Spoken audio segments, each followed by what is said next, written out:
Thank you very much. May God bless you abundantly. Such a wonderful day that we have today.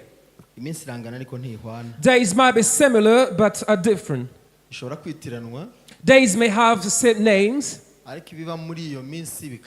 but things within those days are far different from each other. Hallelujah. Glory to God. Tell your neighbor that today is a special and unique day. It is a special and unique day. The Holy Spirit has given me the word.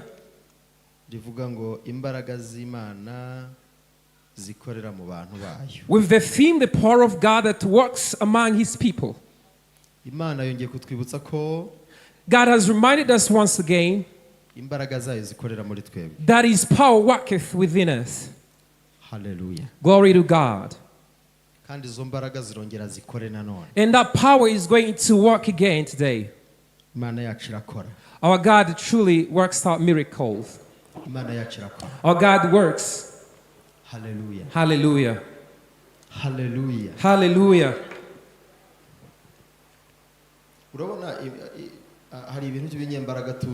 You see, we know mighty things and some mighty things, but those were created by God. Those that were not created were made by man. And those that were made out of what God created. And those that are created, there is one who created them. So He who has spoken with us in this service, the one who performs mighty things,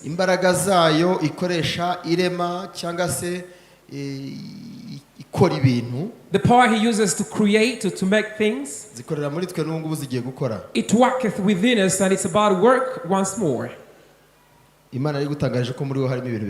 So God is telling you that in you there are great things. Ask your neighbor, did you know that in you there are great things? Don't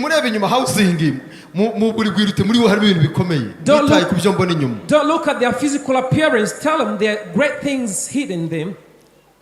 The first service I asked a critical question. I told them to tell their neighbor sitting right beside them. I'm going to send you as well. Ask your neighbor if you may. The person sitting right next to you, ask him or her. Tell him I'm not intending to insult you, but I'm asking as Bishop has asked us to ask each other. Ask them, do you have a heart? Do you have a heart? Okay. So those who know, those who believe they have a heart. Do you have a heart? Is it there? Put it down. So let me send you again to ask your neighbor. Ask them, did you see the heart? How did you say it? It is there, yes, but how did you? Ever since you were born, did you see the heart? Those who saw the heart, lift up your hand. So why do you accept what you've never seen before? ndagutangariza nkuko uzi ko ufite umutima ariko ukaba utarawubona no muri yo harimo ibindi bintu birimo ariko utarabona. I'm announcing to you as you have a heart and you've never seen it before. I'm telling you there are things inside you that you've never seen yet they are there. Kandi nabyo birakora ahubwo nuko utabiha agaciro nkuko uha agaciro umutima. Iyo umutima ugenze nabi utujya kwa muganga ariko hari ibindi bibayo muri wowe bidakora ariko ntumenye ko bidakora. Uyu munsi rero Imana irabyactiva bigiye gukora mu izina rya Yesu. There are things that are lying dormant in you. You have no clue that they work, but God is going to activate them and they work. Ndagutangariza ko imbaraga z'Imana zikomeye zibitse muri wowe zigiye gukora nazo. I announce you that the power of the Lord that is hidden within you is about to work. Ubyumvise nakomera Imana amashi. If you believe it, put your hands together for the Almighty God. Muri twebwe. In us. Imbere. Within us. Hari iby'Imana yashizemo. There are godly things hidden. Mu by'Imana yashizemo rero. Some of which the Lord has put in our hearts. Imbaraga z'Imana. It is the power of God. Ndagutangariza ko ufite imbaraga z'Imana. I announce you that you possess is the power of zari God. zisinziriye ariko zigiye gukora. It was lying dormant, but it's about to be activated in the name of Jesus. Ntiwigeze ubimenya ariko ubimenye nonaha. You never knew it, but now you are understanding it right now. Ndagira ngo ubibyaze umusaruro mu izina rya Yesu. I want you to take advantage right now. Hallelujah. Glory to the Almighty God. Mushiki wacu aravuze ngo yagiye kubyara ngabona ubwenge busa nk'ubugiye. Our sister said that she became unconscious during delivery. Muganga barabibonye. And then the doctor saw it. Akora ati garuka. And the doctor tapped to say, get back. Ndagira ngo ugire gutya ngo garuka wambaraga z'Imana ziri muri njyewe. I want you to tap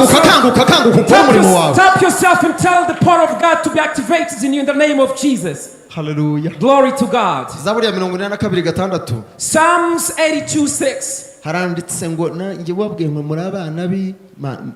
It's written. Yabwiye ngo muri Imana, muri abana b'Imana, muri abana bisumba byose. You are the children of the Most High God. Njye wabwiye nti muri Imana. Iyo Imana yanditse itangijwe n'inyuguti ntoya bivuga ngo muri utumana duto. And I've told you your God. God is written with a small letter, which means that you're small gods.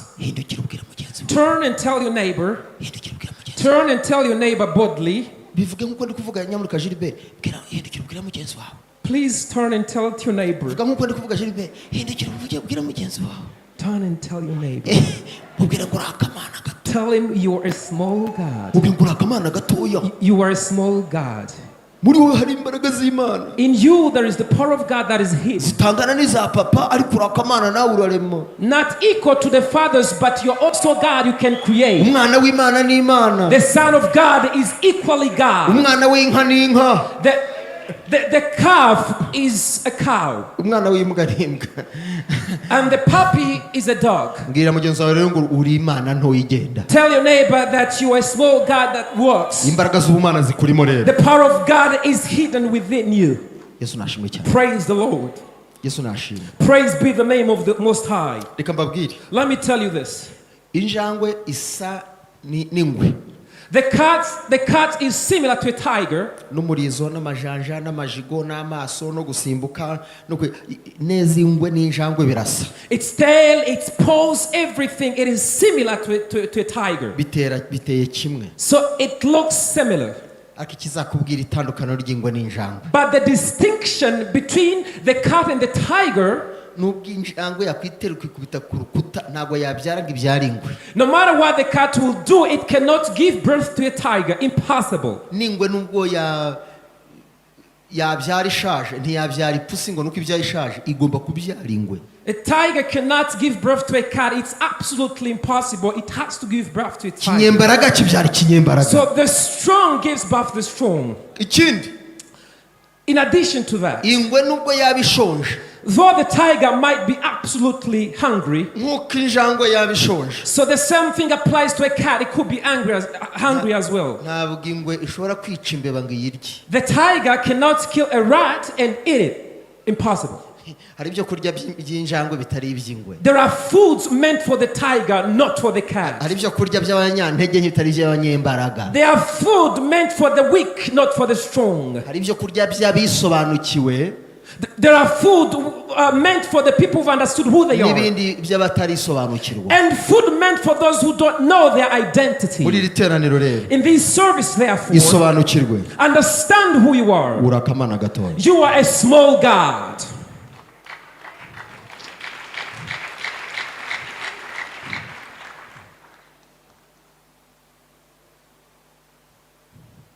Sinzi niba muri munyumva. I don't know if you understand exactly what I'm trying to say here.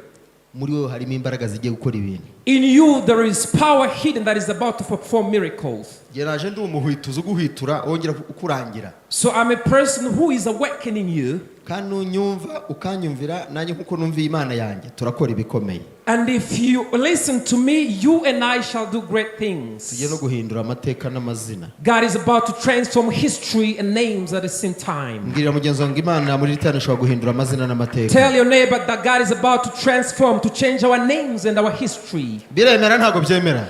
Well, is it feasible or not?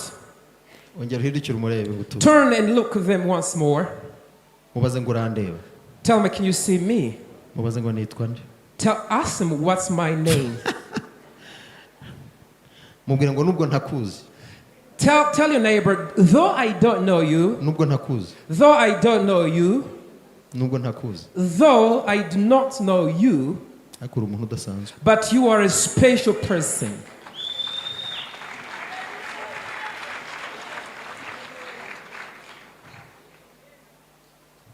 Ongera umubwirire ngo utume. Tell your neighbor once more, I'm sending you. Kandi ajya ngo ntagire umuntu urangara muri teraniro. I don't want somebody to be distracted in this service. Ibyo nahawe kumenya ndabibamenyesha namwe. I'll tell you what God has put on my heart today. Mumbwire ngo utarabaho wari uriho. Ask your neighbor, before you came into existence, where were you? Utarabaho.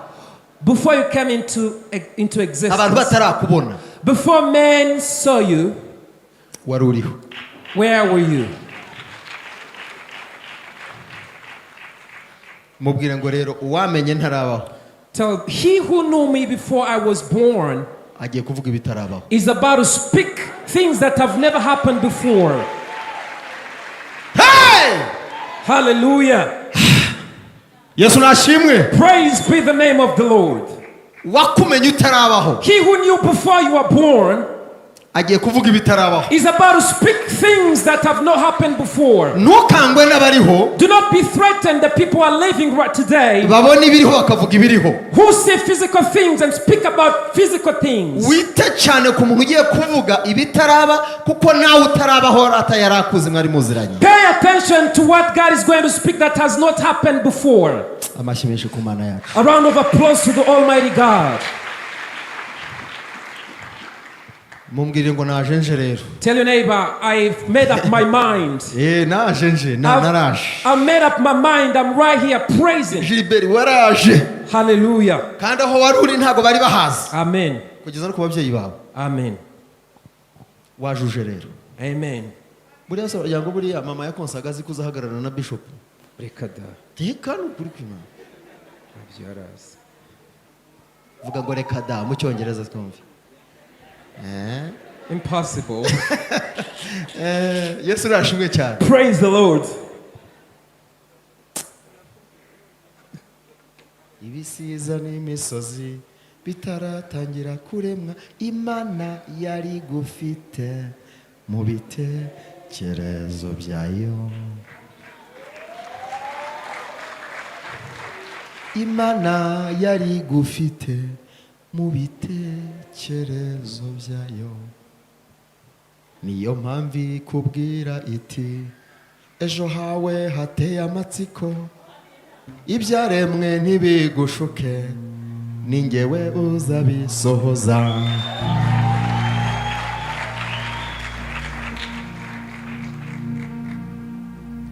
Njya gukora ikizami cyo kujya muri segonderi muzehe yaranyicaza arambwira ati njye nakunda numvaga nzaba muganga. When I was about to do my taste, muzehe urabyibuka? I wanted to be a doctor. Ati wahisemo iyihe section rwose ari medicine n'ubashaka kuzaba docteur. And my father asked me, what did you opt for? What do you want to become? What did you choose? Arambwira ati iyo section irarushya. It says that combination is quite difficult. Naho ubwo Imana yari izi ko ndi docteur muri iki gihe cya none. But God knew that I'm a doctor in this ministry in this time. Ibyo wangaga rero byari ibi. Father, what you hated was this. Kandi koko muzehe kuraka byanze nanjye numva bimvuyemo ariko umwana w'umuntu ntashobora kuroga umugambi w'Imana njya kwiga droit et administration ubutegetsi n'amategeko ngo nzajya mbashyira ku murongo mvuye ngo itegeko yewe twari kubashyira ku murongo penal kabakubita kabisa. Code penal iravuga gutya umuntu ugize gutya bamukureho gutwi ye baba. Ariko Imana iravuga ngo si ibyo ahubwo dore. I went and did it all, but God said, this is what I want you to do. This is the path. Wumva ndi umuroyo. I would be a lawyer by now. Ariko however, ndiki? Who am I right now? Ndiki yemwe? Dogiteri w'imitima. I'm the doctor of the heart. Ntibarimo bashima Imana ko Imana bagiriye neza se. They were saying that God blessed them. Sasa reka mbabwire mwe kasuri ko yashimwe rwira mwana w'umuhungu mwiza cyane. So let me tell you this. Mama wamuzana. When the mother brought the child to me, babivuze mu buryo mugira ngo ni ibintu biri aho byoroshye. They said it maybe people did not take it seriously. Kandi koko burya nyina w'umwana aratani niyo mpamvu baca umugani ngo urushije nyina w'umwana imbabazi abashaka kumurya burusheti.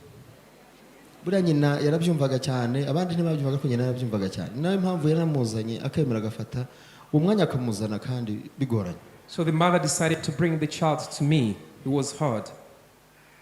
n'abaganga baratinyaga The doctors were afraid as well to operate him. Tashobora no gupfa. Because they were scared that the operation would be fatal. Ibaza umuspecialiste wo mu Nigeria wamukurikiranaga. Ako icyo kimwe cyumvise. Even a specialist Nigerian who was following through what was happening. Nyuma y'umuspecialiste Nigerian hari bishop munyarwandian. After the specialist there is bishop. Hallelujah! Glory to God. Nyamareka babwire dufite Imana igira neza yo kabyara. We have God who works out miracles. Kandi wasanga hari uwo ngushije. Do not fall because of this. Kuki batamukuzaniye se ndamaze nyine ndamaze. What did they bring? Kana nyine gisije wirata ndirata imbaraga z'Imana yanjye. I take pride in the name of the Lord who heals me. Tugiye kuvuga imbaraga z'Imana. That's why today we are going to speak about the power of God. The power of God. The power of God that speaks and brings to pass what has said. God spoke to us when we were at Muhima. We were in a shack, but God promised us to give us a wonderful church with upstairs. Recently I went there and said, oh God, truly you've changed history.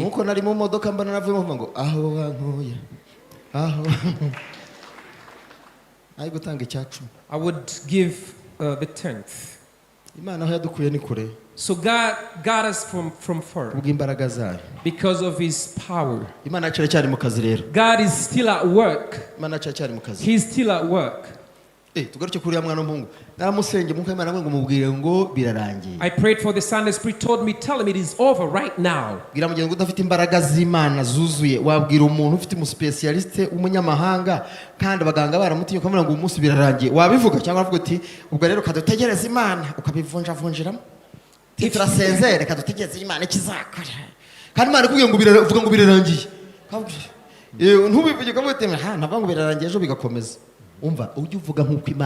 Speak as instructed by God.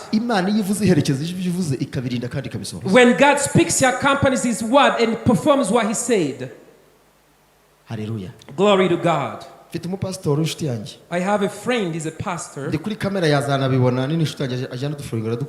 Probably he'll see it. It could be online. He might see some days to come. 1986, 1987, God told me to speak out loud, tell people that Rwanda is going to be a role model. They would ask me, who are you? Are you a strange person? What are you? And Rwanda will be desirable, and people from near and far will desire to come and live in Rwanda. Hallelujah. Glory to God. Hallelujah. Hallelujah. The Spirit of the Lord is telling me to tell the unemployed that God is going to provide employment to everybody who is unemployed right now.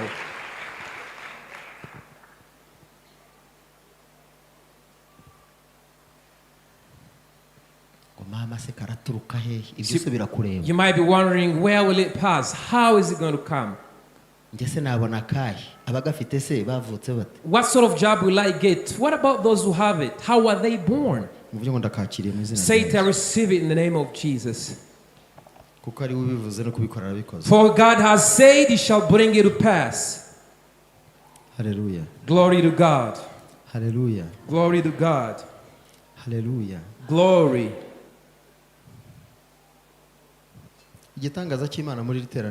The miracle of God in this service. The miracle of God in this service.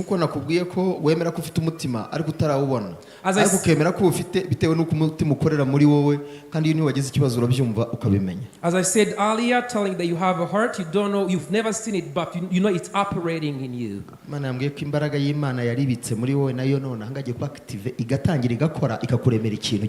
power of the Lord has told me that the power that lies dormant within you is going to be activated and it shall start working.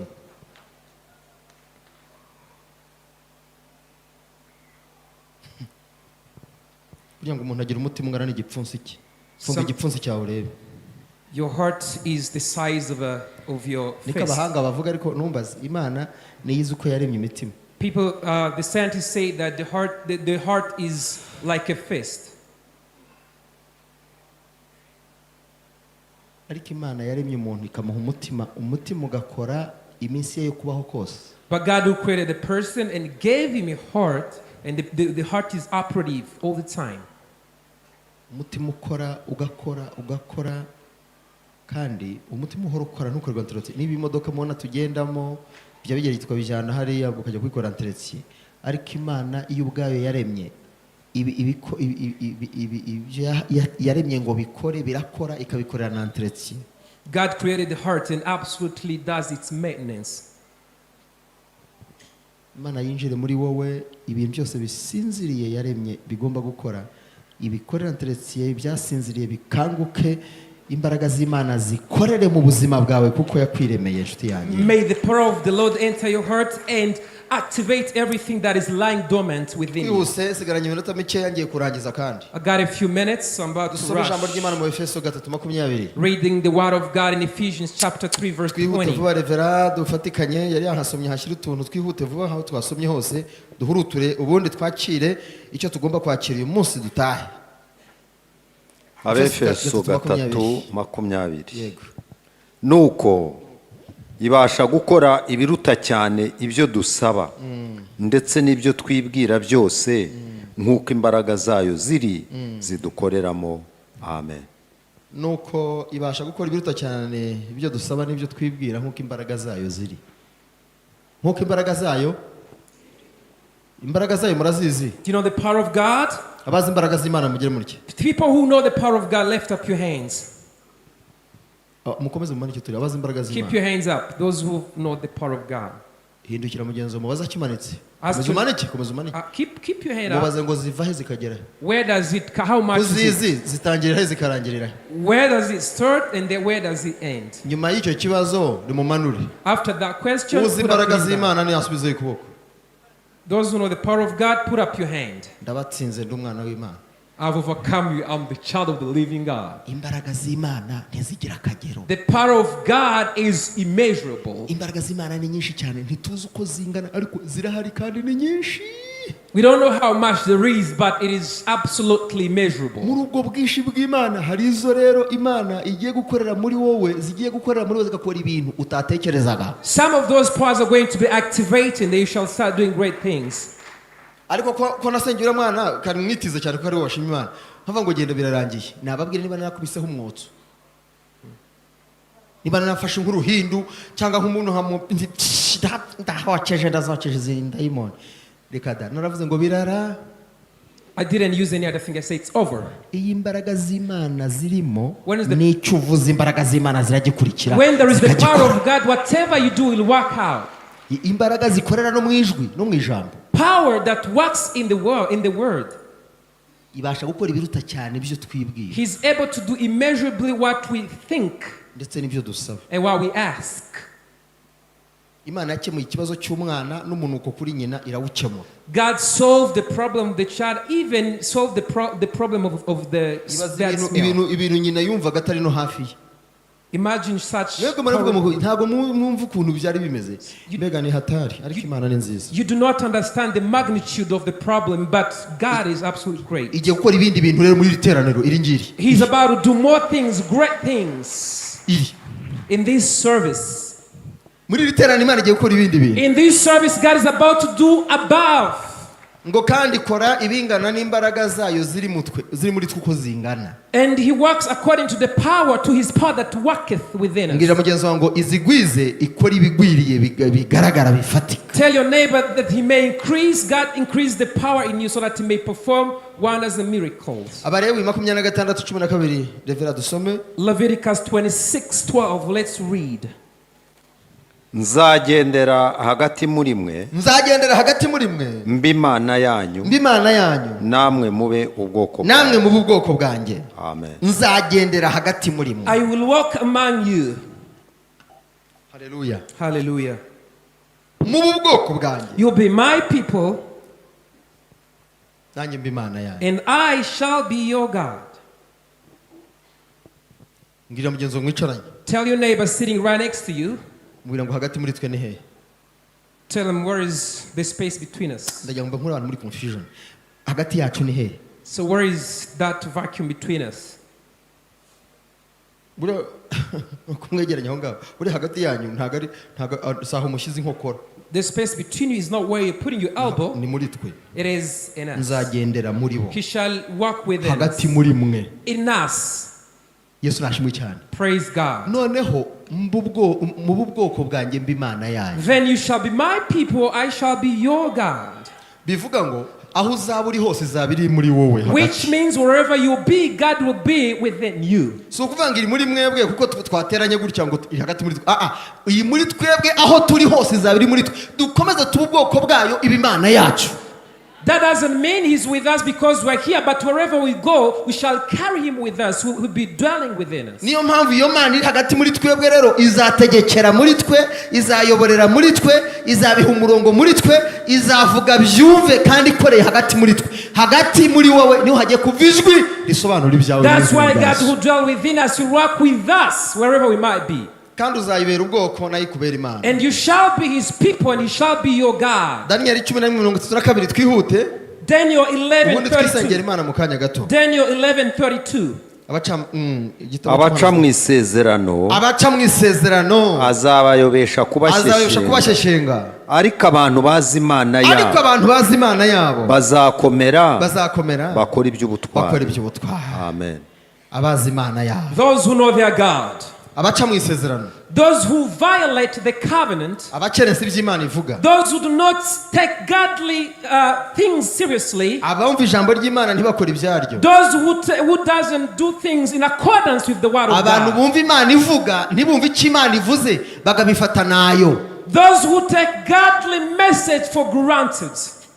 Bazabyumva babyumvisha amatwi. They shall hear it with their own ears. Uko batabihaye agaciro ntago bizabakorera. But since they took it for granted, it won't work for them. Ariko ababyumva bakabikomeza bakabyapurika. But those who hold firm to what Lord has said and apply it, nabo bazaba bazi Imana yabo ivuga igasohoza. Those are people who know their God, who speaks and brings to pass what is said. Nubwo haba havuga induru bo izababwira ngo nimuvuze impundu kuko hari ukunesha gutangaje. In spite of the cry and the clamor, the Lord shall do the exploits with them. Nubwo hazaba iminsi ishariri abantu benshi abantu barakaye bizabwira ngo nimwishimwe munezerwe kuko ni Imana ibaha amahoro. Even when all the hell breaks loose, God will stick with them and they shall rejoice and be peaceful. Mu maso y'abantu uzagaragara nk'utari kumwe nabo kandi nawe uhari. In the sight of men they may not see you, but God will be with you. Kuko si wowe uriho ni Kristo muzima muri wowe. Because you do not live, rather Christ lives in you. Abazi Imana yabo. They that know their God. Abafite isezerano ry'amahoro. They that have the covenant of peace. Ababitse icyo Imana yavuze. They that keep the promise of God. Ngo bazakomera.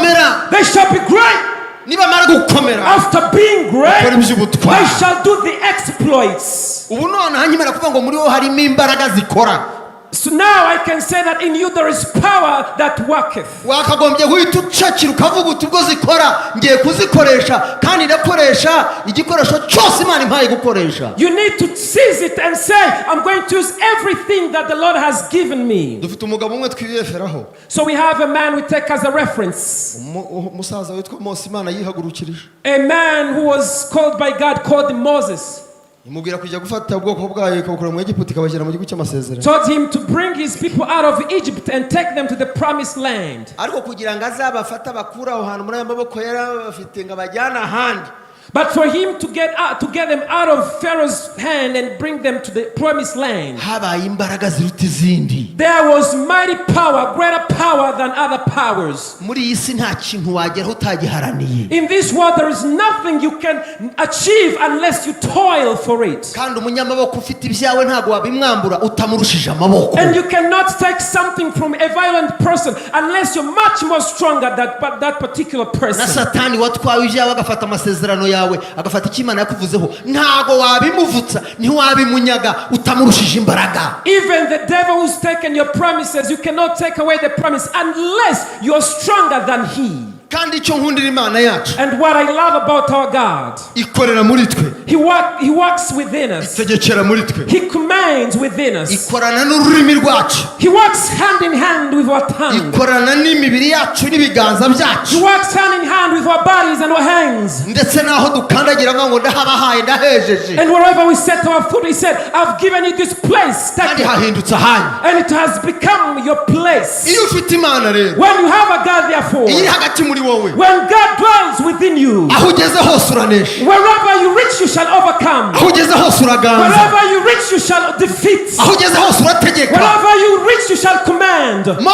Moses, for instance, ngo abonye abanyegiputa baje ari benshi, when he saw the Egyptians pursuing them, ngo ubwoko yari abaye bukuka umutima, the people he was leading, they became dismayed. ntabwo bari bazi ko hari umugabo Imana yishyiriyemo imbaraga zayo kandi wakoranye nawe ufitanye nawe ibimenyetso. Little did they know, they had no idea that God has chosen a mighty man ihereye ku nkoni yari afite n'ikiganza cyahindutse ibibembe kikaba kizima. from the staff he had and the hand he used that became a leprosy and then became alive again. icyo gihe Imana ikorana nawe ivugana nawe imuha misiyo, ntabwo abo bantu bari bahari. During that time when he was called by God, those men were not there. ndagira ngo mbabaze akabazo kamwe, I want to ask you a question, if you mumbarize will. mugenzi nubwo mwaba mwarashakanye, Ask your neighbor, even though it could be your spouse. mumbarize ngo mpamagarwa wari uri, Ask them, when I was called, where were you? mumbarize Ask them, ariko wamubajije ukuri kundeba, Please mpamagarwa ngewe wari uri. when I was called, where were you?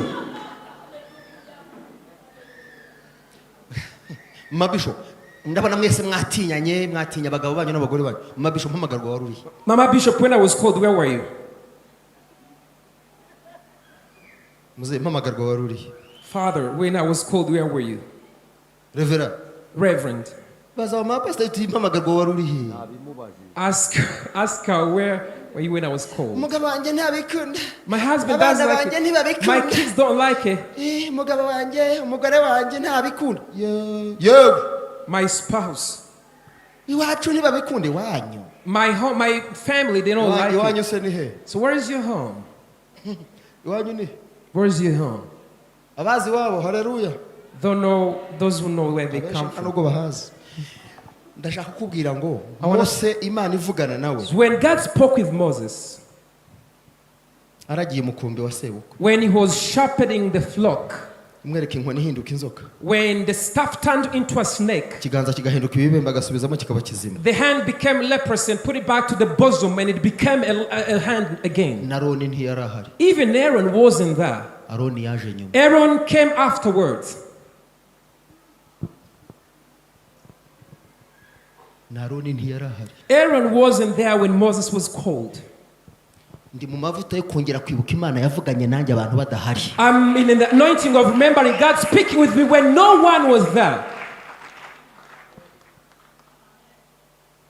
N'urusengero igishushanyo ngishyira ku muhima mu gasengero twarimo, abantu baravuze ngo umushonji arota arya. When I put up the blueprint in the church, nobody could believe me at all. Nge navuga ngo Mana wavuganye nanjye rata, dore ibinyi wavuganye nanjye uzabikora. None yakoze ibirenze ibyo twatekerezaga. But I was hopeful that God will bring to pass what he said. Ndakubwira ngo wongere wibuke Imana yaguhamagaye kera abantu badahari. I'm telling you to remember God who called you when no one was present. Abantu ikintu kibishe bashaka kugenda uko abandi bashaka. What kills men, they mother themselves after other people. Abandi bagashaka kunezeza abantu kuruta uko banezeza Imana. Some others please men rather than God. Mwana w'umuntu batavuga ngo bande kwibatere amagara hejuru umwe asamaye undi agasamaye. Ntabwo ndabona n'umugore n'umugabo bakundana ngo umwe napfa avuga ati mva twarashakanye mimi nawe kufana kuhambana, ubwo upfuye nanjye ni mundenzeho mpfe ngo dupfana. Ntabwo uzapfana nawe. I've never seen a wife and a husband when one dies, the other one says I want to go with him. You won't die at the same time. I love you a lot. When I can't see you, I can't sleep at all. So if doesn't have peace, is he dead?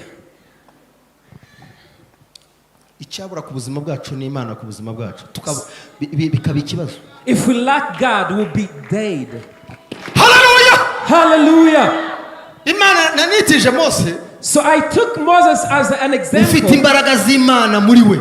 Moses, who had the power of God in him, wabonye Imana ye, who saw his God, wavuganye n'Imana, who spoke with God. mu gitondo nababwiye ngo The morning service I told them, amatorero denominations, churches, amadini n'amatorero, denominations, abafite idini isa, those who are mere religious, bagiye kuzima, they are going to be shut ariko down. abafite Imana yabo, However, they who have their abazi God, Imana yabo, they who know their God, abazi Imana yabo, they who know their God, ubu ihembe ryabo rirazamuye ngo bavuge. their horn is raised and their belly is Hey! hallelujah. Mwari muzi ko tugwije abanyedini kuruta uko tugwiza abakristo, Do you know that to have more religious people than believers? kandi na Yesu yishwe n'umunyedini. And Jesus was killed by the religious, by the way, Abatambyi priests, b'abafarisayo n'abanditsi the Pharisee and the bafite scribes. amategeko mu gatuza no mu mugongo n'ubwanwa burebure. They had the commandments written everywhere with long beards. Yesu yarababwiye ngo abangaba bameze batya ngo bameze nk'ibituro bisize ingwa. But Jesus told them this one looks like grave smeared with chalk. Ikimenyetso ko tugwije abanyedini kuruta uko tugwije abakristo. The sign that to have more religious people than believers. Wisengero hirya no hino ko zifunze hirya no hino, abakristo ko tutabuze aho dushyira abakristo kubera ko babuze aho basengera bakaza hano. Many churches are closed. How come that the church is not full right now? Basubiye mu rwagwa, There are those who backslid and went to drinking. abantu bicaye mu mazu, They are sitting in their houses. abayobozi b'amadini yabo batagira Imana bafite idini bababujije gusenga ngo muretse babe baretse kubera iki bagiye bakaba bareba uburyo bimeze neza hariya, hanyuma bakazagaruka bagifite ubuzima. Their leaders are religious and they stop them from fellowshipping with others. Imana ifite ikosora. God has a correction.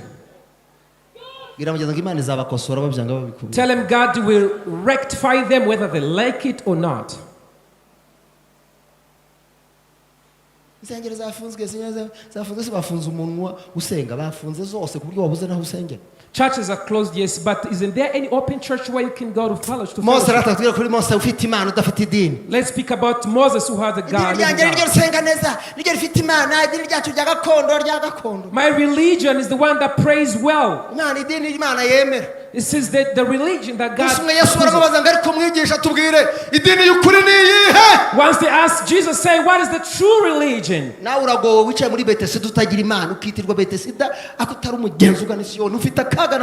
You're tired if you pray from here and you don't belong here. So anything can take you, any wind can blow you away. Any wind would knock you out of your place. But if you know God who called you,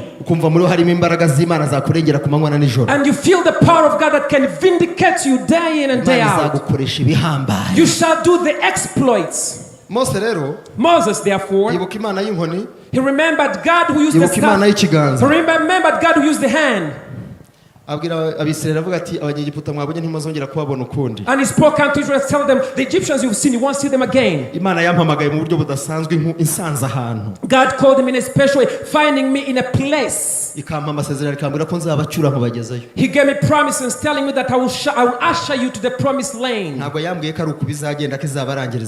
He did not promise me that will annihilate you in the desert.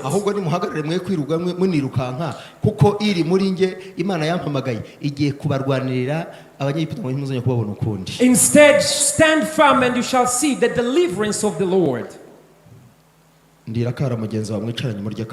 Tap your neighbor if you can. Hear that thing. Those who have God. Remember the power of God that called you. Do not be frightened by what you see. They came and said, Moses, didn't you think in Israel, in Egypt, there were great? There are multitudes. They have great weapons. They have chariots and horses. And they are trained beyond. And they have come to take us back to Egypt. But Moses, who had his God, he who spoke with his God, God did not whisper to him. He stood in his anointing. Hallelujah. In him there were activated great things. Out of him came great and mighty things. I prophesy to you in this service that out of you let And president of things that had never been before. And head of things. Hallelujah. Tell your neighbor. Stand firm and be still. So God is at work right now. God has the last say so. Tell your neighbor right now, God has the last say so. Above those threatening you, God has the last say so. And what God is going to say is what God said. Amen.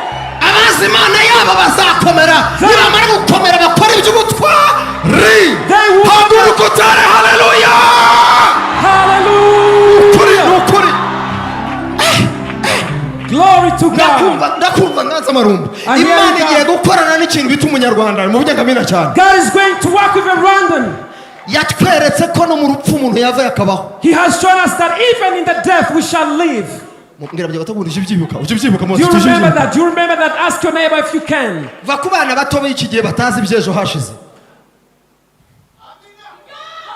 Hallelujah. So people were all they saw God. Those who know their God, they shall be great. These days you say, my children don't like it. Children who are growing up.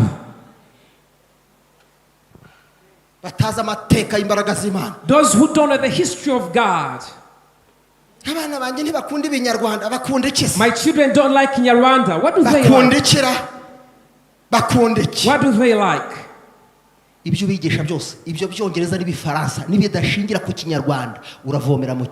Whatever you teach them, French, English, but you should know that Kinyarwanda is important too. Kinyarwanda is our mother tongue and we should learn it, understand it well. Sangiza muganwa ganura ganje biba karandi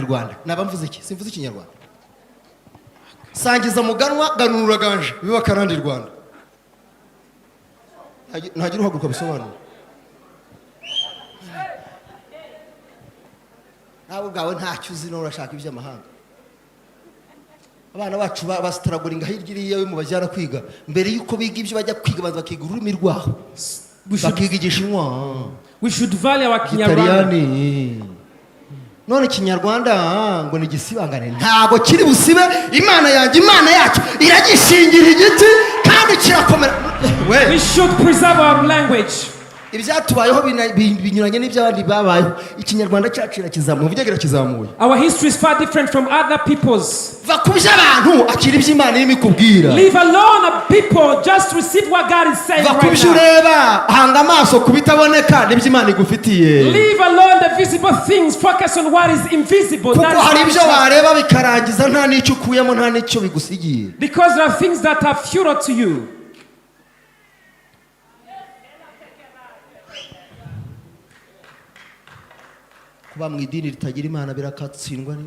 Living in a religion without God is terrible.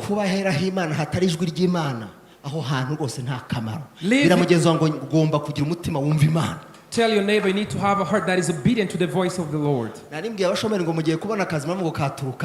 told the unemployed, God is going to provide. You can't know it, but God is going to provide.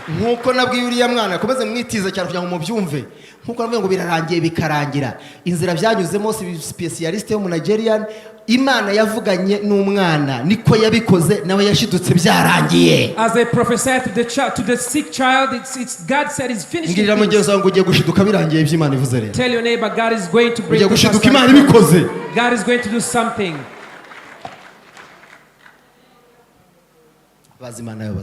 They who know their God, they should do the exploit. The Lord will fight for you and you won't see this army anymore. God is telling you, do not be intimidated by the multitude of the enemy. The power that will finish them off is within you.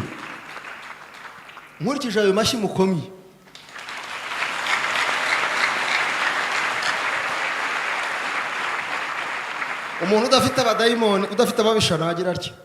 If you don't have enemies, if you don't have enemies, lift up your hand.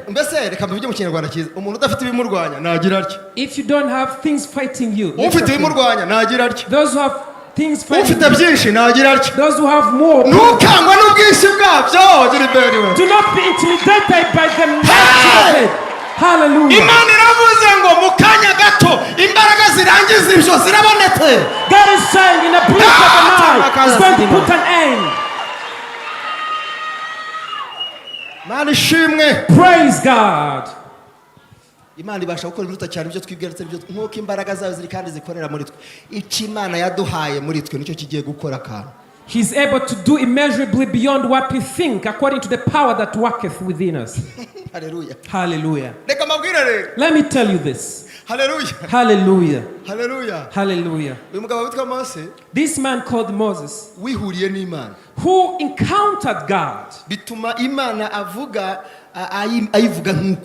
and it made him understand God greatly as he is. And he did not refer to men so that he may understand who God is. Never. God revealed him, and he saw him face to face. Those who saw God face to face, put your hand up. One day men said, Moses, what sort of God are you talking about? We want to see him as well.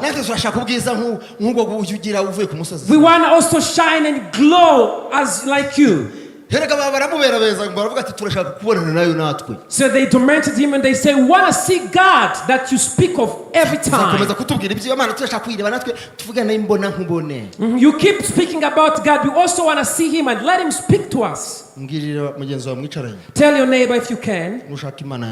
If you want to see my God, you shall see him. You do want the God like my God. So you want to be jealous of my God. So you want to speak ill of my God. If you want to see him, you shall surely see him. So they lamented. They lamented, saying, we want to see that God is speaking.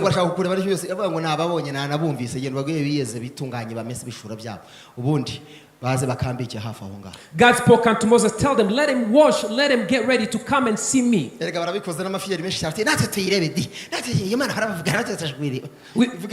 With too much pride, they say, well, we want to see God, let him come.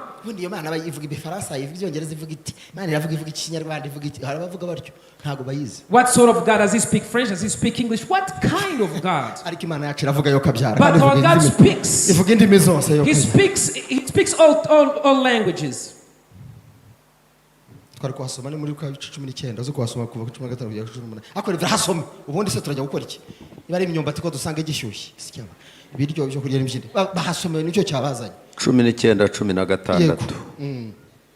Kuwa gatatu mu gitondo erega bari bamaramaje asubuye mapema kabisa bati turayibona Imana yamaze turayibona yego inkuba zirakubita imirabyo irarabye nimwumve namwe Yesu ashimwe cyane ko baje kureba Imana baje kumva inkuba zikubita. Haleluya. Hallelujah. Bo barashaka kureba Imana bashaka kumva Imana ivuga. They want to see God. Inkuba imirabyo itangiye kuraba ibyo bijyanye biti. Thunder and lightning. Igicu gifatanye kiba kuri uwo musozi ngo kiba ku musozi wose neza igihu gitsitse kigikorwaho ngo kirabodika. Ijwi ry'ihembe rirenga cyane rirumvikana kuri uwo musozi. Abantu bose bari mu ngando, abantu bari muri iyo ngando bose bahuriye baje kureba z'amahema bahinda imishitsi. Ngo batajya guhinda imishitsi mva nawe. Mose azana abantu akuye mu ngando gusanganira Imana. Bahagarara munsi y'uwo musozi.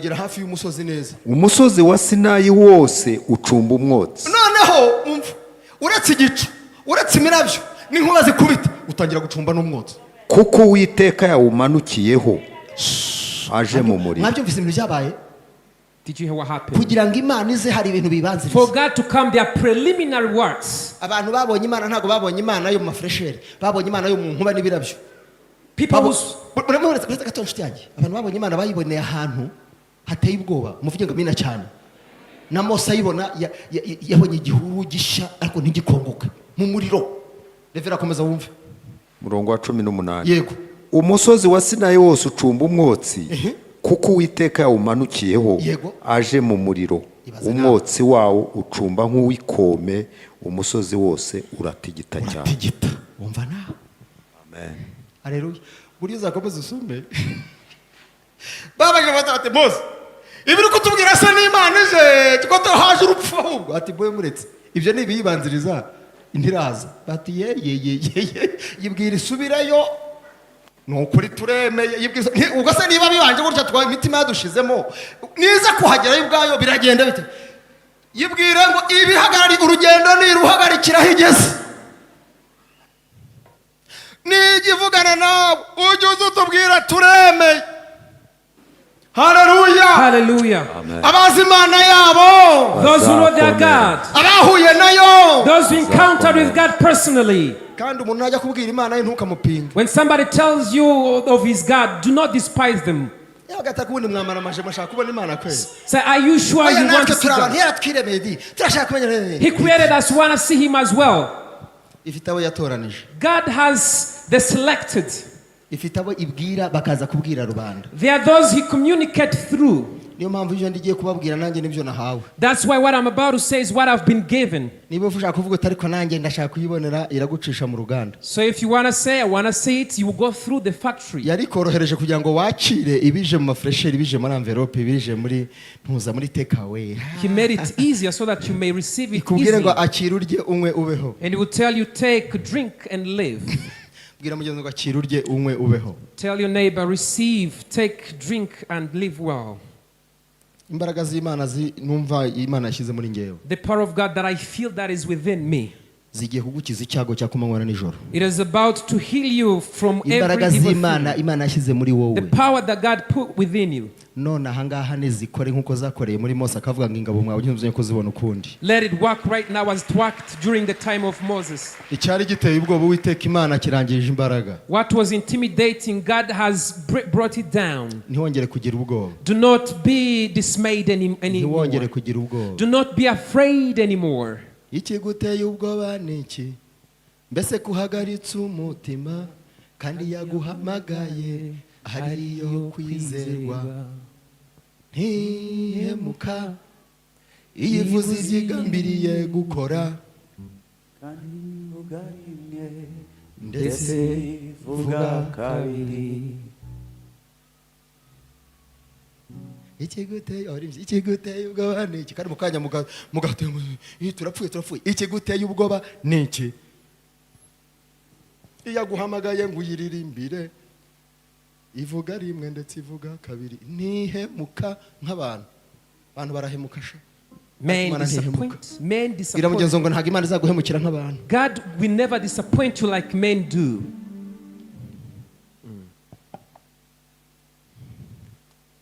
Abashatse kubona Imana ya Mose barayibonye. Those who wanted to see the God of Moses, did they see him?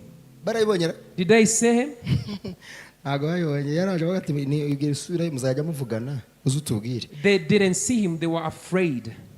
Bwana Yesu asifiwe sana. Praise Jesus. Ngufite ijambo rivuga ngo akakanya rero. I have a word saying right now. Imana yanjye yacu. My God, our God. Yambwiye ngo muri wowe harimo imbaraga zigiye kuzamuka kandi zigukorere. He's told me in you there is power that is about to rise and work for you. Ngiye kuactive imbaraga z'Imana muri wowe zibeho kandi zitangire zikore. I'm about to activate the power of God to start working for you. Imbaraga zasinziriye. The power that lie dormant. Ijwi ry'Imana ryasinziriye. The voice of God that lies dormant. Ndagira ngo nkubwire ngo iri jwi rigiye gukangura imyakura n'imikaya amagufa n'imitsi n'imisokoro bidakora bikore.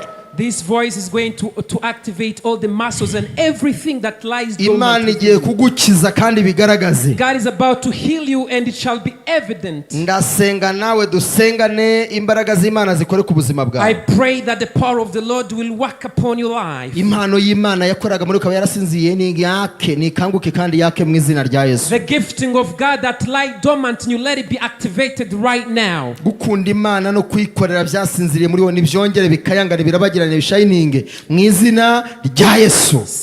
Selflessness in serving God, let it be activated once more. abakiriye izo mbaraga nimuvuge ngo amina cyane. Those who receive the power, hallelujah. Imana yongera ikorere muri mwebwe. Shall we say God to work within us once more? Yongera izana inzozi z'Imana atari z'abadayimoni. Let him activate the godly dreams. Karota bari mu marimbi bakarota bari mu byoba bakavuyangana barota barwana n'inzoka. Izo mbaraga zose nizirangire ku buzima bwawe mu izina rya Yesu. Imana ikuzana inzozi nziza. Let God give you good dreams. Yesu nashimwe cyane. Praise God. Yesu nashimwe. Praise God. Yesu nashimwe. Praise God. Ubu rero now ndagira mbabwire ngo iyo Imana igiye gukora ikoranye n'uwisanze.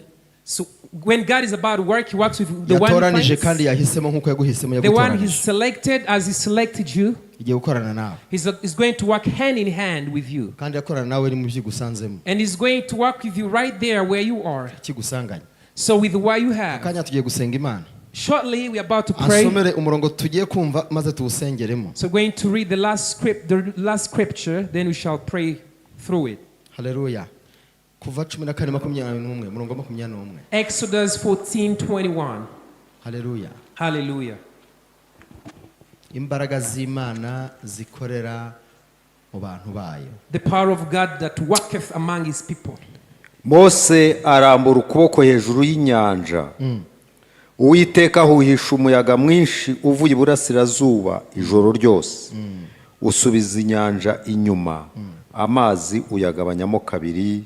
Maze hagati yaho yarari hahinduka ubutaka bwumutse. Amen. Yesu nashimwe. Praise Jesus. Ngo Mose agira ate? Arambura ukuboko hejuru y'inyanja. Ariko reka nkubwire ubu koko Imana itavuganye nawe. Wagenda amazi magari dufite ngira ngo hano ni ikivu. Wagenda ukarambura ikivu ukuboko hejuru y'ikivu ukavuga ngo agiye gucikamo inzira wambuke hakurya ugigoma. Cyangwa uje hakurya muri Kongo. If God hasn't spoken to you, will you dare stretch your hands over Lake Kivu and say, be parted, I want to cross over to the other side? n'imbaraga z'Imana muri wowe ukumva ijwi rivuga gutyo wavuga uti toka dayimoni w'imbeshya. If you didn't have the power of God, you say, demon, I rebuke you, don't lie to me. Ariko kuko Mose yari afite Imana afite channel akoranamo n'Imana ye idafite abandi. But since Moses had God, kuko yayibonye muri cya kiganza muri kwa kuboko kwe ikiganza gikora mu gituza kigahinduka ibibembe yagisuzuma gigahinduka ubuzima. Aravuga ati uku kuboko nakubonye imbaraga y'Imana akurambura hejuru y'inyanja ngari ngo umuyaga urahuha. For Moses saw God using his hand. Icyo tugiye gukora tugiye kurambura ikiganza. What we're about to do, we're going to stretch our hand. Aho twifuza inzira. Where we want a way. Vuga ngo amina cyane. Say amen out loud. Niturambura ikiganza gusa. When we stretch our hand, imbaraga z'Imana zigiye kunyura mu biganza byacu. The power of God about to go through our hands. Ikiganza cy'Uwiteka kiri kuri nge. The hand of God is upon me. Transfera ku kiganza cyawe. I transfer it to your hand. Imbaraga zacu zigende zikore zishyira inzira inzira zitari ziri. Let its power make ways where there were no ways. Kandi imbaraga z'Imana zigiye gukora mu muyaga uturutse kasi nikuze zica inzira mu nyanja. And the power of God from east and west is going to establish ways. Tugiye kurambura ikiganza harwaye. We are going to stretch to put our hand where we are sick. Tugiye kurambura ikiganza ku muryango. We are going to stretch our hand to our family. Tugiye kurambura ikiganza ku bana batari hano. We are going to stretch our hand to people who to our children. Dayimoni kijibwe zibabuza amanota meza mu ishuri. Even the demons will fight at them. Tugiye kurambura ikiganza imbaraga z'abadayimoni zipfe. We are going to stretch our hand and the evil spirits will die. Dayimoni kijibwe apfe. The spirits that fights kids starting. Icyakinze inzira zacu gikurwe mu nzira zikinguke. Every stumbling block will be defeated in the name of Jesus. Ikiganza cyawe kirambure imbaraga z'Imana zigiye gukora muri icyo kiganza maze uburwayi bwawe bwose n'ubwananiranye Imana ibikore. Lift up your hand. God is about to use your hand. Even chronic diseases are going to be healed in the name of Jesus.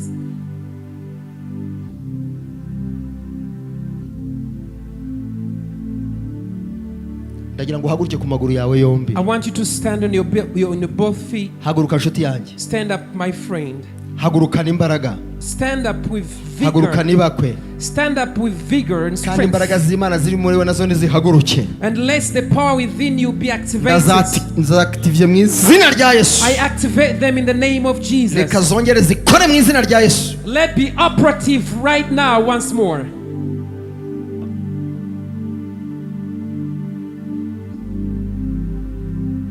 Imbaraga z'Imana zikora.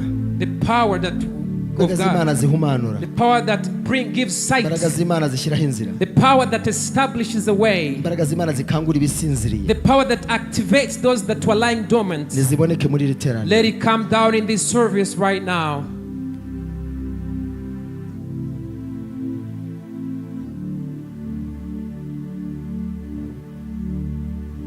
Hey! Toskandre ne bani grove. I feel the presence of God in this service. Lift up your hand if you can.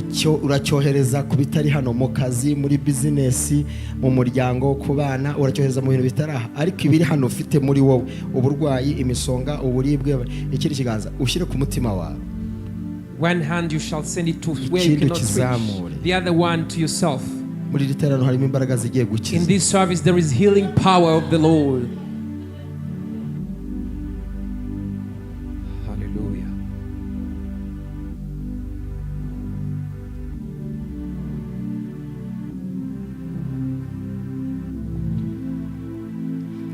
The Spirit is telling me He's going to heal people of the chronic diseases right now. Chronic diseases that failed doctors without borders. The power of God is going to touch you greatly today. God is going to touch you.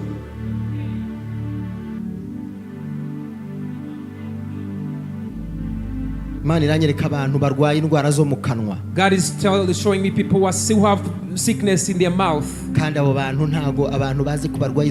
And people have no idea that these people are sick. The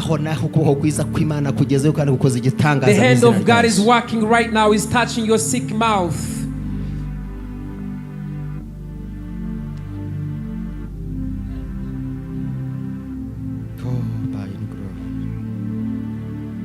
Let it be known that you're a powerful God. Let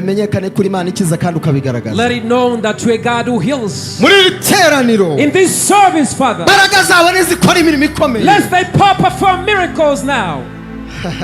Hallelujah. What is in a human being, in the bones and bone marrow, the power that is within you, let it be activated, Father. As they believe, let it happen. They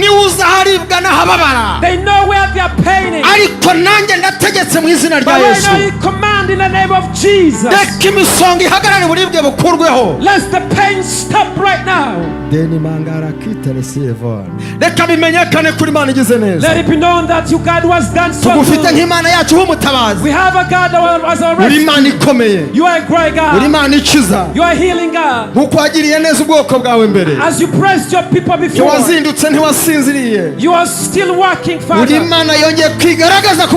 Your God who's about to manifest upon your people.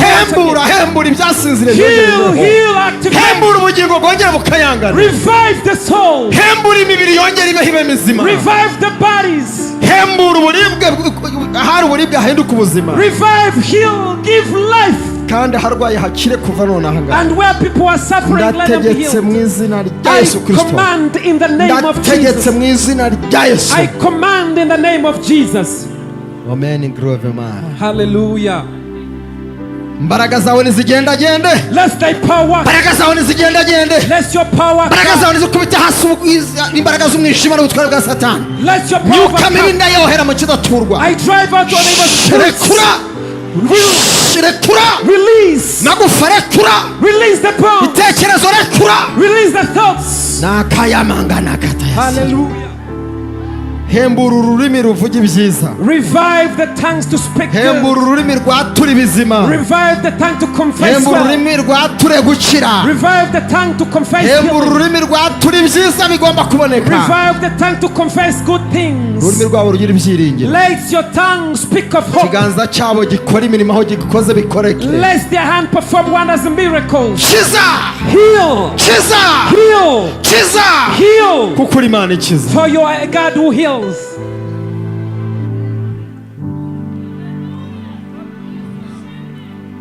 Humanura mwami, humanura. Revive, heal God. Humanura mwami. Revive your people.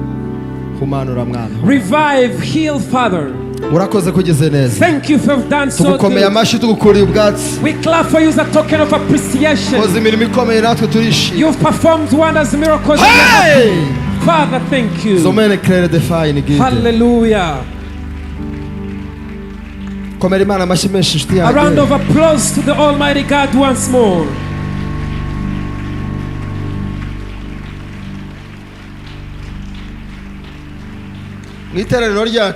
In our service, Imana ihagaritse inkuru mbi ku muntu wese wumvise irijwi ry'Uwiteka Imana muri literaniro. God has stopped the bad news to everyone who has heard his voice today. Ikintu cyose Satani yaragiye gukoresha ngo gukura umutima, imbaraga z'Imana zagifashe zagifatiye mu kirere. Every trick of the enemy, the Lord has overcome it in the name of Jesus.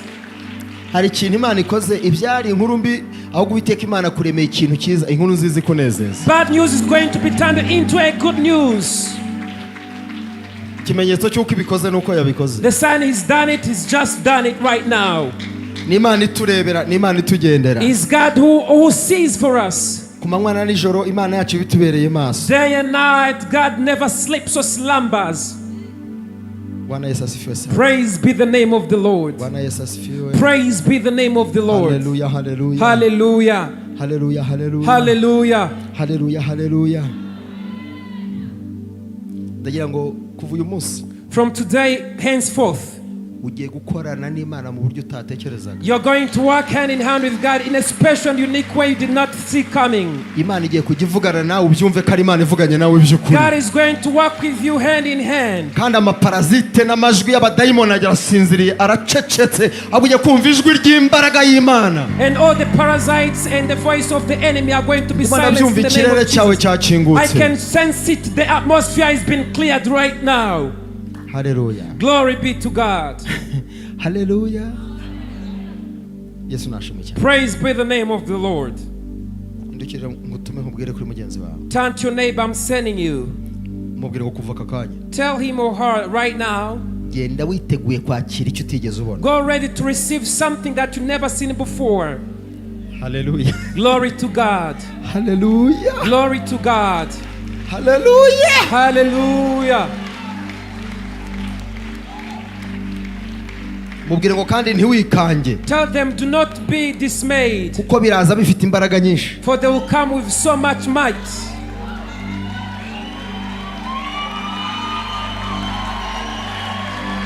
Hallelujah! Shout of joy to the Almighty God.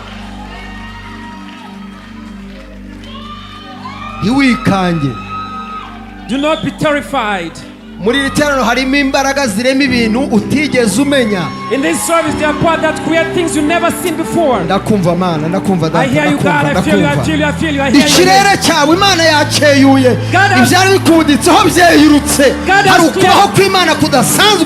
God has cleared the atmosphere. There is the presence of God here. Every tree that was not planted by the power of God has uprooted it in the name of Jesus. The life that was not the plan of God, God has changed it. God is going to give you somebody who will bring his plan to pass in your life. God is sending his angels.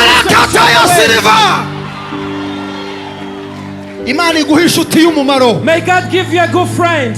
I pray that to give you good friends. But among those, let there be an intimate friend who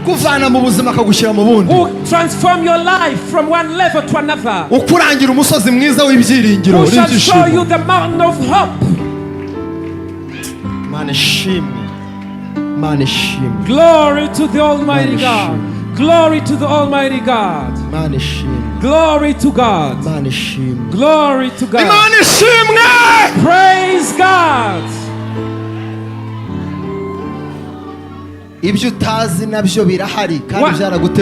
What you did not know, they do exist and they are prepared for you.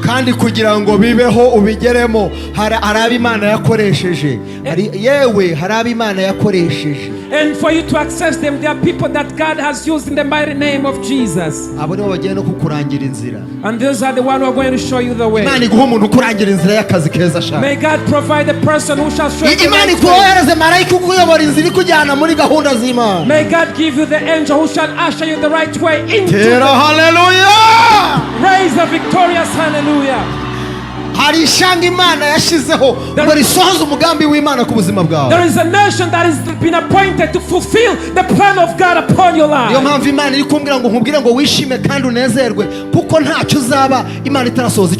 That's why God is telling you to rejoice, because nothing will harm you until the promise of God comes to pass.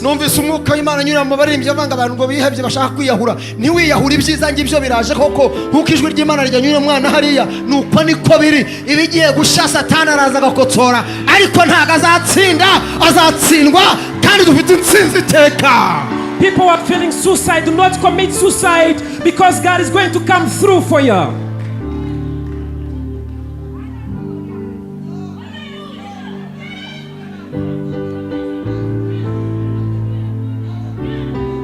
Ariko reka nze mbabaza akabazo. Let me ask you. Shall I ask you a question? Gufungura konte muri banki yari yose hari icyo bisaba? Opening a bank account. Gutanga izina ryawe n'irangamuntu. You just give your name and your ID. Does it require any other thing?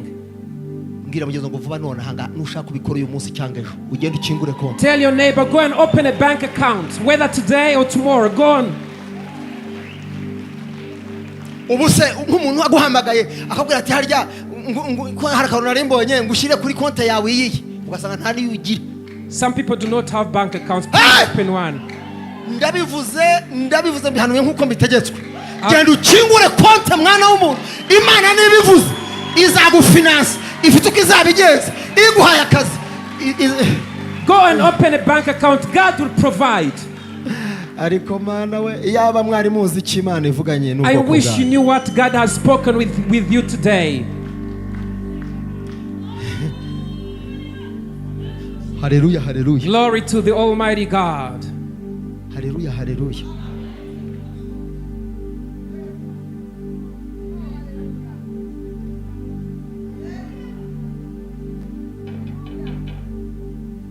Kera hajyaga hava izuba ryinshi, nyuma imvura ikaza ikagwa, yamara gucya ukabona imisozi yegeranye.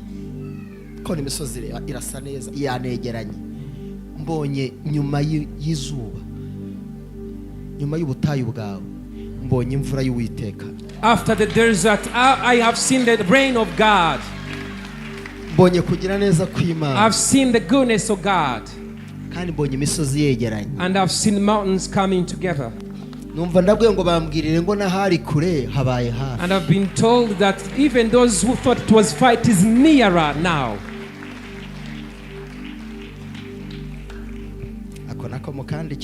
Write it down, write it somewhere. So why you thought it was far, now it is made nearer. They threaten you with Europe, but Europe is going to become like Nyabugogo market.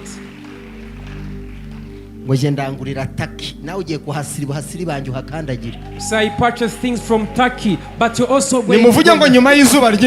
After too much sunshine, there is a torrential rain of God. The torrential rain of God will bring the mountains together. Where it was far to be brought nearer.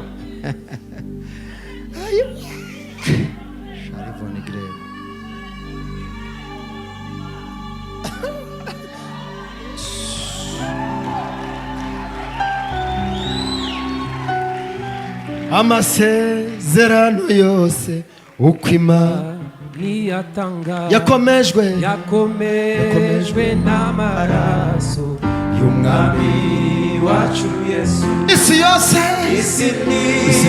izavaho, ijuru rikavaho, uwizera azabona ayo masezerano. Isi yose izavaho, ijuru rikavaho, uwizera azabona ayo masezerano. I'm going to prophesy those who had a job.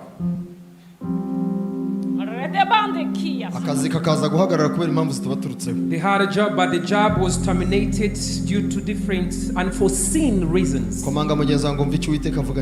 your neighbor and tell them, hear what the Lord is saying right now. Hear what the Lord is speaking with us right now. I've been told work was not over.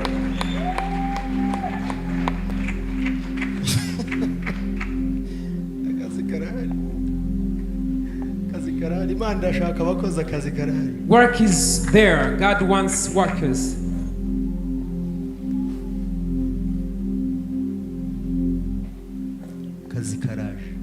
Job is coming. It's not finished. The work is not over.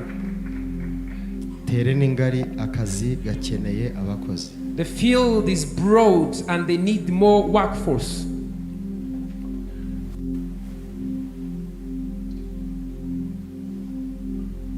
There is the heritage of God right here. God has given us a blessing.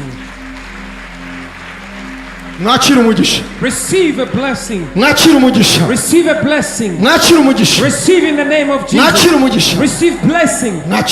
Receive blessing.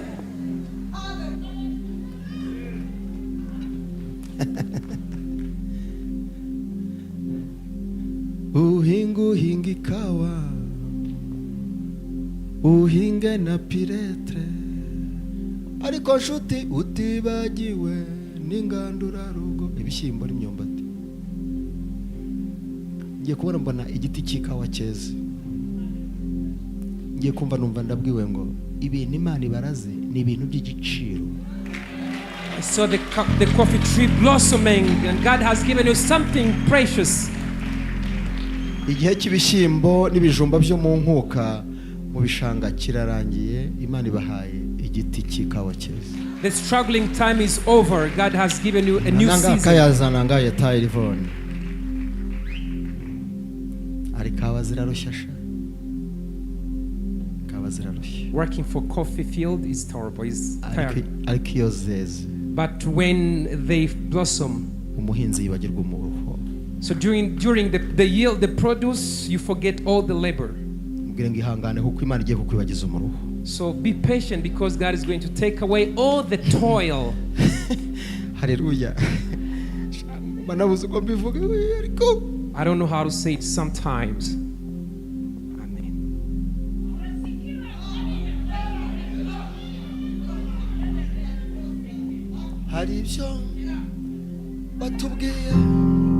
Turi mu masengesho hari n'ibyo watubwiye twazamutse umusozi Imana ntabwo igibeshya oya ntihinduka ibyo yavuze byose bizasohora hari ibyo yatubwiye turi mu rusengero hari n'ibyo yatubwiye mukanwa k'abahanuzi Imana ntabwo igibeshya kandi ntihinduka ibyo yavuze byose bizasohora.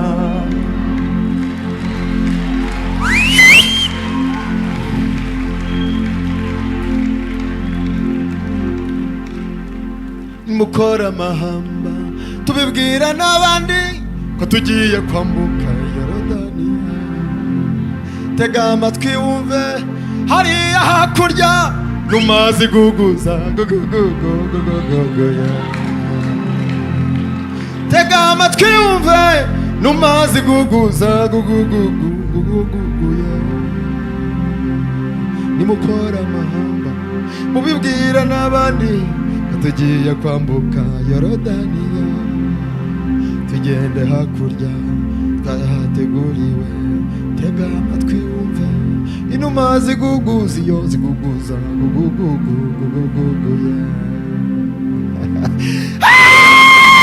Hallelujah. hirya y'imisozi na ruriya ruzi uzabona y'umudugudu mwiza hirya y'umudugudu mwiza zabona y'umudugudu mwiza zabona y'umudugudu mwiza zabona y'imisozi irambitse zabona y'umudugudu mwiza hehe imisozi ihanamye zabona y'umudugudu mwiza hehe n'isayo gahinda gasaza zabona y'umudugudu mwiza zabona y'umudugudu mwiza zabona y'umudugudu yemwe zabona y'umudugudu mwiza zabona y'umudugudu mwiza zabona y'umudugudu mwiza zabona y'umudugudu mwiza zongera kubona ibinezeza zabona y'umudugudu mwiza ryoheye amaso yo kubona zabona y'umudugudu mwiza zabona y'umudugudu mwiza zabona y'umudugudu mwiza zabona y'umudugudu mwiza zabona y'umudugudu mwiza zabona y'umudugudu mwiza zabona y'umudugudu mwiza zabona y'indirimbo z'abanesheje zabona y'umudugudu mwiza n'amajwi y'iminsi y'abashima zabona y'umudugudu mwiza zabona y'umudugudu mwiza zabona y'umudugudu mwiza. ngira mugenzi wanjye hari undi mudugudu Imana igiye kugutuza. Tell your neighbor there is another village. Umusozi umazeho igihe kirahagije. So you've been on the mountain for a long time. Igihe umaze kuri uwo musozi kirahagije. So it isn't the time you've been on the mountain is enough. Uwiteka agiye gucyamika maze ugende mu mirambi myiza. God is going to make a way for you. Ahantu wumva amafresheri niyo n'akayaga keza cyane. Where you feel the fresh air in the breeze. Sinzi nawe mama zuzuvuze ngo wi. Nimuvuge ngo wi. Bijya muvuga imvugo y'abaheburayo. Muvuge ngo wi. No ni ya Satani. Wi ni y'Uwiteka.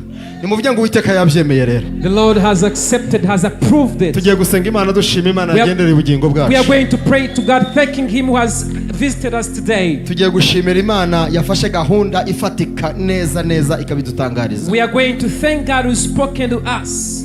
Imbaraga z'Imana zirakoze muri iteraniro. The power of God has worked in this service today. Imbaraga z'Imana zakoze muri iteraniro. The power of God has worked. Ikimenyetso cy'uko zakoze. The sign that it worked. Hari abantu bari baboshye imitima muri iteraniro Imana yamaze kubohora. There are people whose hearts were chained but God had set them free.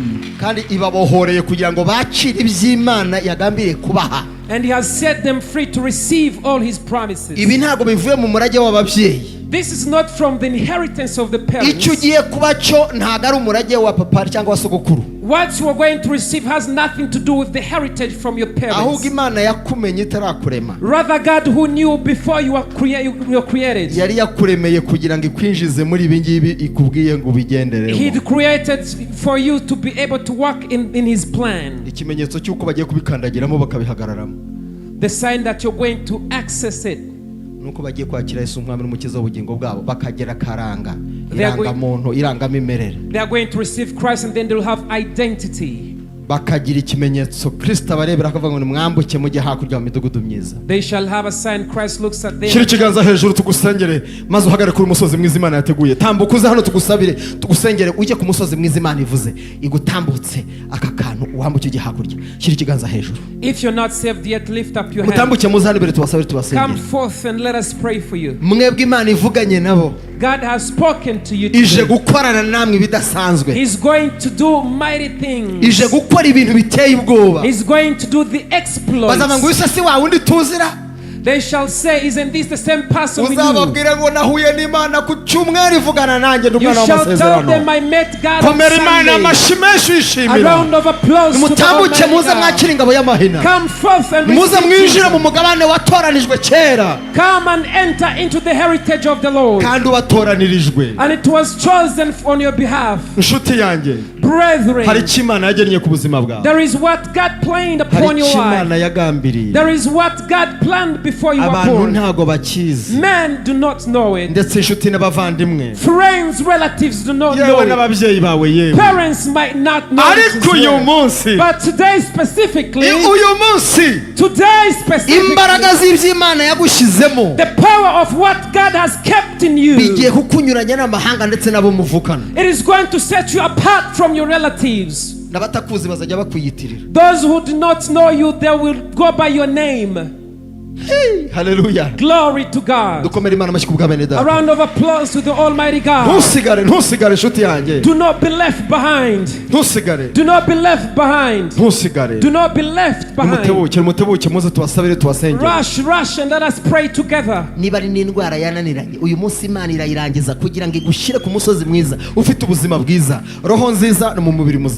If towards a chronic disease to be healed today, you will be healthy. Umwami n'umukiza ntago azaturana n'ubucafu ntazemera kubaho hantu hari agahinda hari umubabaro ntago byakunda ubwami yo bwimye ingoma ubwami buzana n'icyubahiro cyabo.